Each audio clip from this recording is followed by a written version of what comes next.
Good morning. आज हम remote sensing के बारे में जानकारी लेंगे। मैं doctor Prakash Chandra Sharma, department of zoology, सम्राट पृथ्वीराज चौहान गवर्नमेंट कॉलेज अजमेर। सबसे पहले बात आती है कि रिमोट सेंसिंग का मतलब क्या है। तो अगर हम लिटरल मीनिंग देखें इसकी रिमोट सेंसिंग की, तो रिमोट सेंसिंग का अर्थ होता है obtaining information about an object, area or phenomena without coming in direct contact with it। तो बिना किसी के संपर्क में आए उसके बारे में सूचनाएं प्राप्त करना रिमोट सेंसिंग कहलाता है। तो शाब्दिक अर्थ के आधार पर तो इसका स्कोप बहुत बड़ा हो सकता है, लेकिन हम जिसे रिमोट सेंसिंग टेक्निक के तौर पे जाते हैं, रिमोट सेंसिंग की बात करते हैं, जो मॉडर्न रिमोट सेंसिंग की हम बात करते हैं, तो इसका आशय कुछ अलग है। उसका आशय है acquiring information about earth's land and water surfaces. ये इंपॉर्टेंट है, ध्यान रखिएगा। Earth's land and water surfaces by using reflected और इमिटेड EMR, इलेक्ट्रोमैग्नेटिक रेडिएशन या इलेक्ट्रोमैग्नेटिक एनर्जी। तो यहाँ बहुत हम एक सृष्टिक सेंस में बात करें, acquiring information about earth's land and water surfaces by using reflected और इमिटेड इलेक्ट्रोमैग्नेटिक एनर्जी। तो रिमोट सेंसिंग के तहत वो सारे मेथड्स इंक्लूड होते हैं जो पिक्चर के फॉर्म में हो सकते हैं या अन्य किसी इलेक्ट्रोमैग्नेटिक रिकॉर्ड के फॉर्म में हो सकते हैं, जो अर्थ की सरफेस के बारे में हो, दूर से लिए गए हो। साथ ही साथ इन सारे ये पिक्चर्स या जो रिकॉर्ड है उनका ट्रीटमेंट और प्रोसेसिंग जो है वो भी इसके अंतर्गत आता है। तो रिमोट सेंसिंग से जो हम इमेजरी प्राप्त करते हैं वो सेंसर की मदद से प्राप्त की जा सकती है, जो कि एक कन्वेंशनल कैमरा और सेंसर या दोनों हो सकते हैं। तो यहाँ पर हम इलेक्ट्रोमैग्नेटिक जो रेडिएशन है, वेव है, उसकी प्रॉपर्टी का यूज कर रहे हैं, जो कि किसी ऑब्जेक्ट रिफ्लेक्ट या डिफ्रैक्ट हो रही है for the purpose of improving natural resource management, land use and protection of environment. तो मेजर इसका यहाँ पर हम एप्लीकेशन के बारे में जानकारी ले रहे हैं कि इसका जो मुख्य पर्पस है वो है improving natural resource management, land use and protection of environment.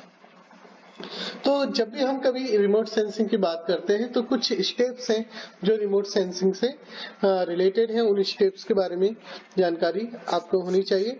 सबसे पहली स्टेप है कि इलेक्ट्रोमैग्नेटिक रेडिएशन कौन सा इस्तेमाल हो रहा है, उसका सोर्स क्या है।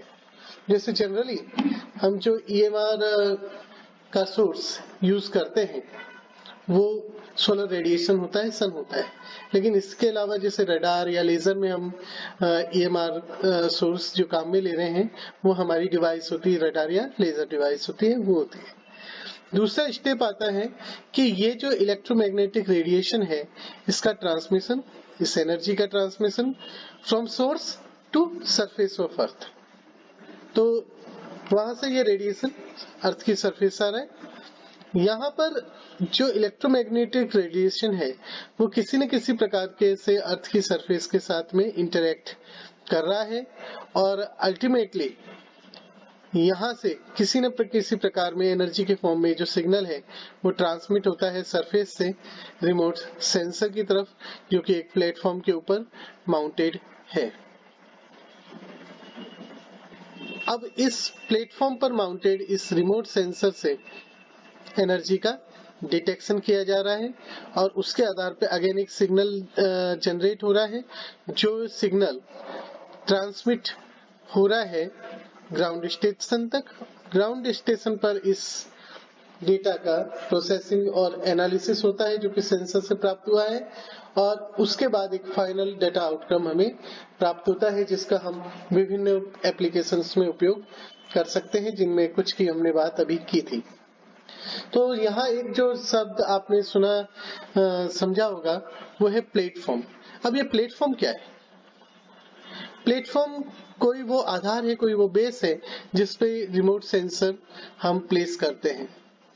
अब ये प्लेटफॉर्म स्टेशनरी भी हो सकता है या मोबाइल भी हो सकता है। फॉर एग्जांपल जैसे आप ट्राइपॉड का इस्तेमाल कर रहे हैं, कैमरा, वो भी एक प्लेटफॉर्म है, ट्राइपॉड भी एक प्लेटफॉर्म है और कैमरा आपका सेंसर है। तो यहाँ पर ये एक स्टेशनरी हो गया। या मोबाइल के रूप में आप जैसे वीडियो एयरक्राफ्ट का यूज कर रहे हो, उसके जरिए वीडियो ले रहे हैं, तो मोबाइल हो सकता है। तो 3 प्रकार के प्लेटफॉर्म हो सकते हैं। One is ground born platform, second airborne platform, third space born platform.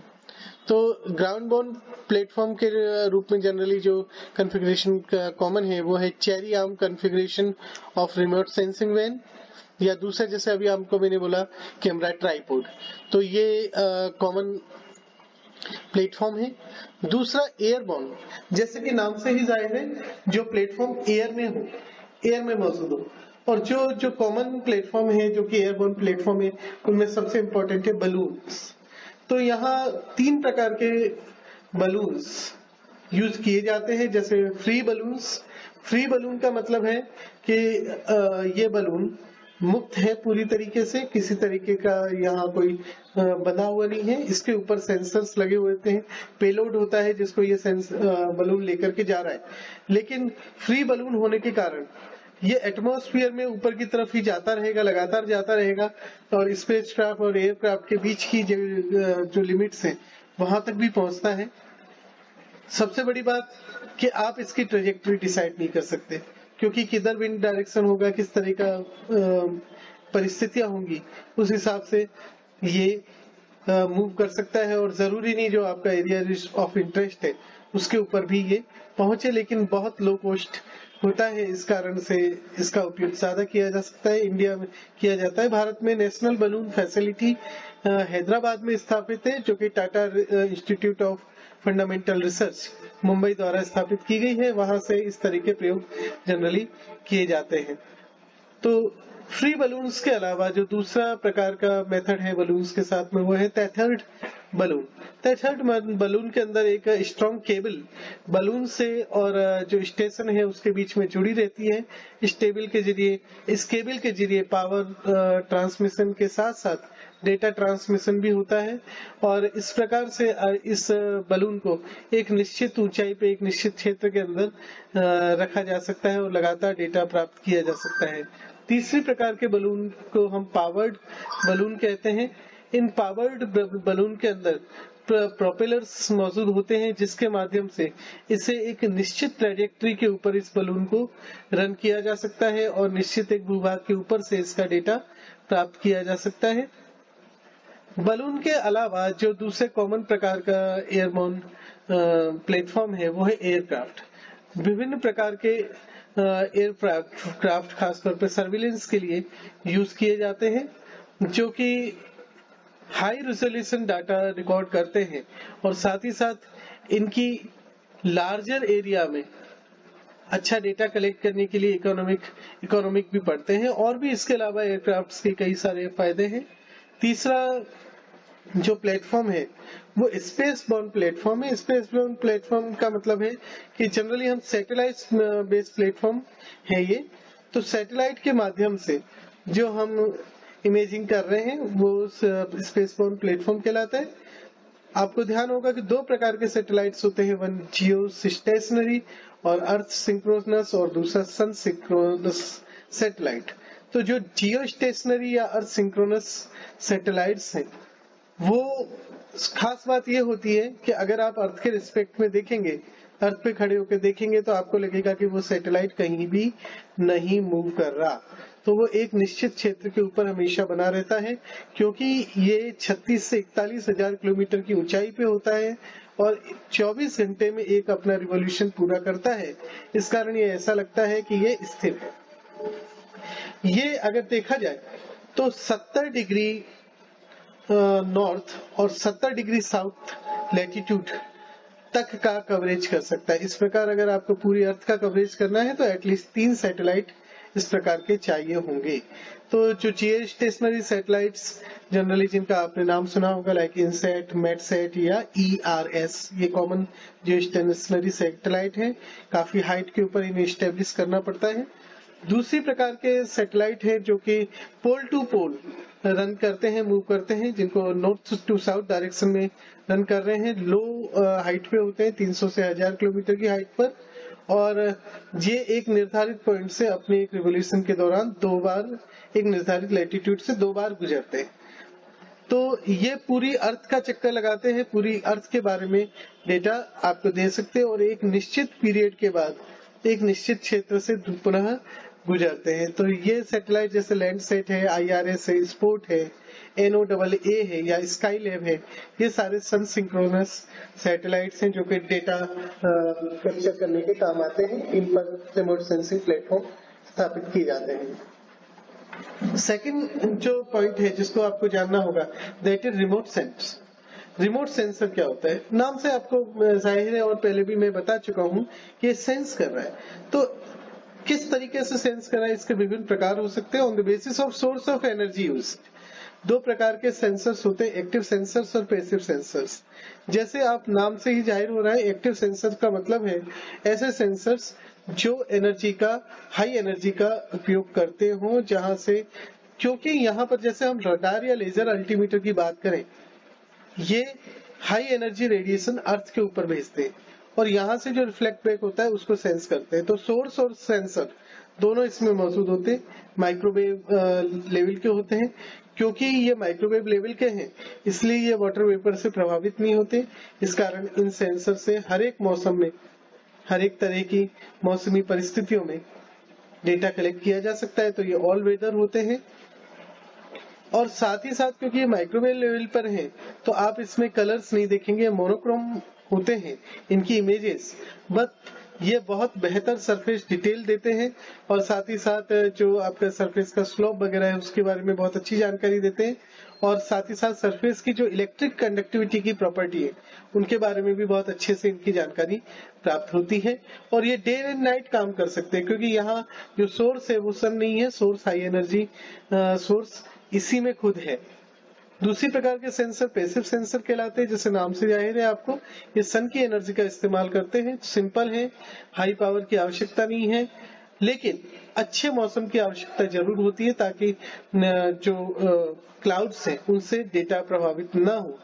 तो ये वाइड बैंड सिस्टम्स होते हैं, लेकिन क्योंकि ये सोलर रेडिएशन पे निर्भर करते हैं तो ऐसी स्थिति में इन सेंसर्स के लिए आवश्यक होता है कि हाई डिटेक्शन इनकी सेंसिटिविटी हो, साथ ही साथ जो अपर्चर है वो भी वाइड होना चाहिए ताकि ज्यादा रेडिएशन कैप्चर हो सके और एक बेहतर इमेज प्राप्त हो सके। दूसरी तरह के जो सेंसर्स होते हैं हम उनको एनर्जी किस प्रकार से यूज की जा रही है, किस तरह के फंक्शन के लिए, उसके आधार पर हम विभाजित कर सकते हैं। जैसे फ्रेमिंग सेंसर, फ्रेमिंग सेंसर का मतलब है कि जैसे हम कैमरा से एक बार फोटो खींचते हैं, एक सिंगल शॉट में फोटो आ गया, इस तरह से फ्रेमिंग होता है।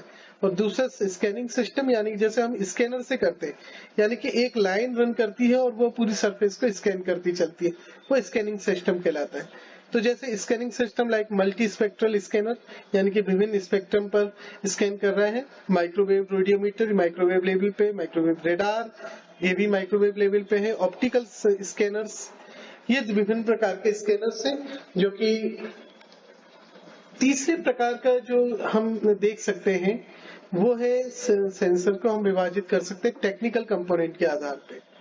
फॉर एग्जांपल मल्टी स्पेक्ट्रल या मल्टी बैंड इमेजिंग जो सेंसर सिस्टम्स होते हैं उनमें जनरली कन्वेंशनल टाइप कैमरास का इस्तेमाल किया जाता है या कैमरा और स्कैनर का इस्तेमाल किया जाता है। और खास बात यह है कि ये वेरियस बैंड्स पे काम करते हैं, इसलिए इनको हम मल्टी बैंड कहते हैं। जैसे रिटर्न बीम वीडिकॉन जो RBV है सेंसर, वो लैंडसैट में जो कि काम में लिया जाता है, वो मल्टी स्पेक्ट्रल है। दूसरे प्रकार के होते हैं थर्मल रिमोट सेंसिंग सिस्टम जो कि टेम्परेचर चेंज को रिकॉर्ड करते हैं।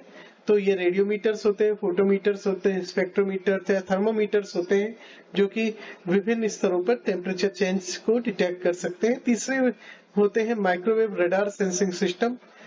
ये एंटीनल अरे इनके अंदर होते हैं for collection and detection of energy from terrain elements. तो ये 3 प्रकार के सेंसर आप इनको डिवाइड कर सकते हैं। खास बात, रिमोट सेंसिंग अब कैसे काम करती है।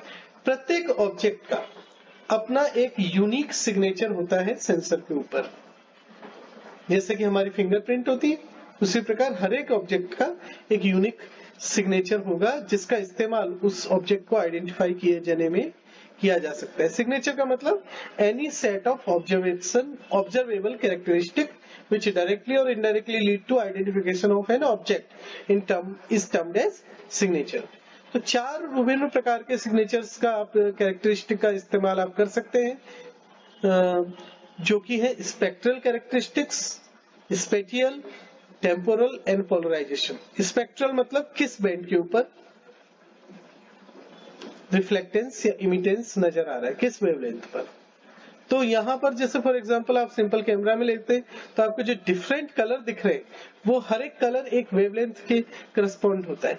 तो ये एक तरीके से कैमरा वाला फंक्शन हो गया। स्पेटियल वेरिएशन का मतलब है जहां पर रिफ्लेक्शन या इमिटेंस जो होता है वो होता है attribute of shape, size and texture of objective. Clear.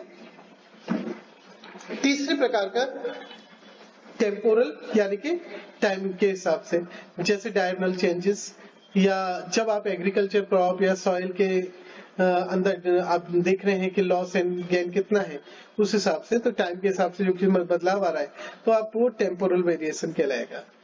Polarisation variation का मतलब है जब आप इलेक्ट्रिक फील्ड में देख रहे हैं और आप ओरिएंटेशन की बात करें पोलराइज लाइट की, तो ये पर्टिकुलरली यूजफुल है माइक्रोवेव रीजन के अंदर। तो पोलराइजेशन भी है, जैसे आप डेटा सैटेलाइट से जब as horizontal and vertical polarization करते हैं, आपने डिश में देखा होगा, उसी तरह से पोलराइजेशन वर्क करता है। डिफरेंट पोलराइजेशन पे ऑब्जेक्ट की डिफरेंट सिग्नेचर कैरेक्टरिस्टिक्स शो हो सकती है। तो इन आधार पे हम रिमोट सेंसिंग करते हैं। नेक्स्ट टर्न पर हम जानेंगे कि जीआईएस क्या है, फिर हम पढ़ेंगे कि इन्वायरमेंटल एप्लीकेशंस इन दोनों की क्या है। धन्यवाद।